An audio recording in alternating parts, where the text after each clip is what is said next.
तो दोस्तों, आज हम सुनेंगे पाप मोचनी एकादशी व्रत कथा।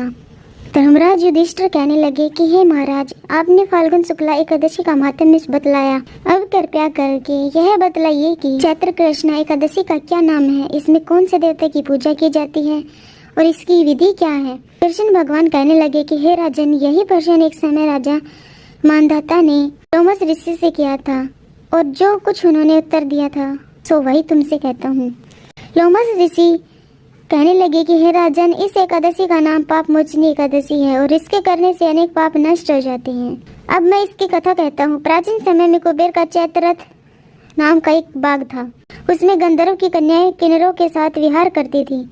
वहाँ अनेक प्रकार के पुष्प खिल रहे थे। उसी वन में अनेक ऋषि तपस्या करते थे। स्वयं इंद्र भी चैत्र और वैशाख मास में देवताओं के सहित वहाँ आकर क्रीड़ा किया करते थे। वही अपने आश्रम में मेधावी नाम के एक ऋषि भी तपस्या में संलग्न थे। वे शिव के भक्त थे। एक समय मंजू घोषा नाम की अप्सरा ने उनको मोहित करने का विचार किया। वह ऋषि के भय के मारे समीप नहीं गई, वरन दूर बैठकर वीणा पर मधुर गीत गाने लगी। उस समय कामदेव ने भी मेधावी ऋषि को जीतने की चेष्टा की।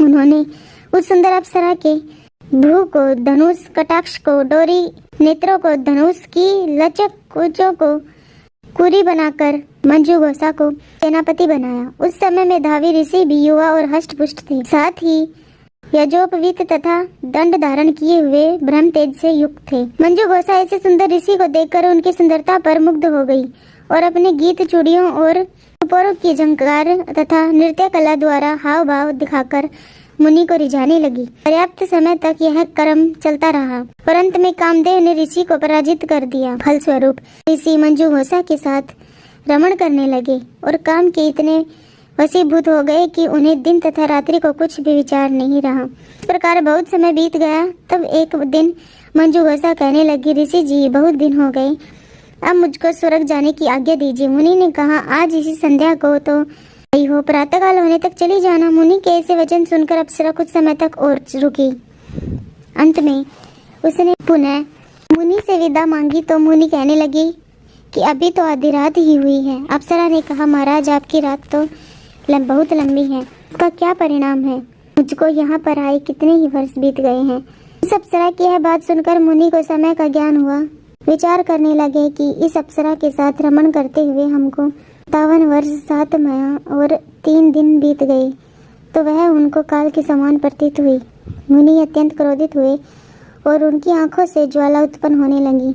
वे कहने लगे कि मेरी कठिन परिश्रम से एकत्रित की हुई तपस्या को तूने नष्ट करा दिया है। तुम महापापिनी और दुराचारिणी है, तुझे धिक्कार है। तूने मेरे साथ घात किया है, इसलिए तू मेरे श्राप से पिशाचिनी हो जा।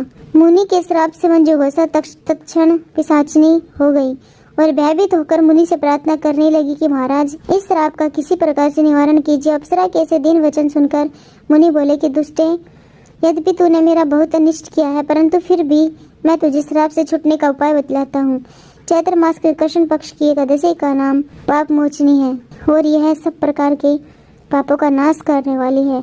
उसका व्रत करने से पिशाच योनि से मुक्त हो जाएगी। ऐसा कहकर मेधावी ऋषि अपने पिता च्यवन ऋषि के आश्रम में चले गए। मेधावी को देखकर च्यवन ऋषि कहने लगे कि अरे पुत्र, तूने ऐसा क्या किया जिससे तेरा सारा पुण्य छीन हो गया। मेधावी कहने लगे कि पिताजी, मैंने अप्सरा के साथ रमण करके घोर पाप किया है। अब आप इस पाप से छूटने का प्रायश्चित मुझे बतलाइए। च्यवन ऋषि कहने लगे कि हे पुत्र, चैत्र मास के कृष्ण पक्ष की पाप मोचनी एकादशी का व्रत करने से सब पापों का नाश हो जाता है, इसलिए तुम इस व्रत को करो। पिता की आज्ञा पाकर मेधावी ऋषि ने भी इस व्रत को किया, जिससे उनके सब पाप नष्ट हो गए और वे पवित्र हो गए। उधर मंजू घोषा भी व्रत के प्रभाव से पिशाच योनि से छूटकर दिव्य देह धारण करके स्वर्ग को चली गई।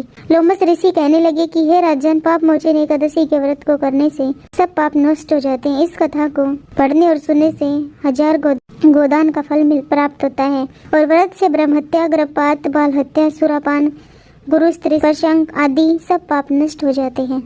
Thank you.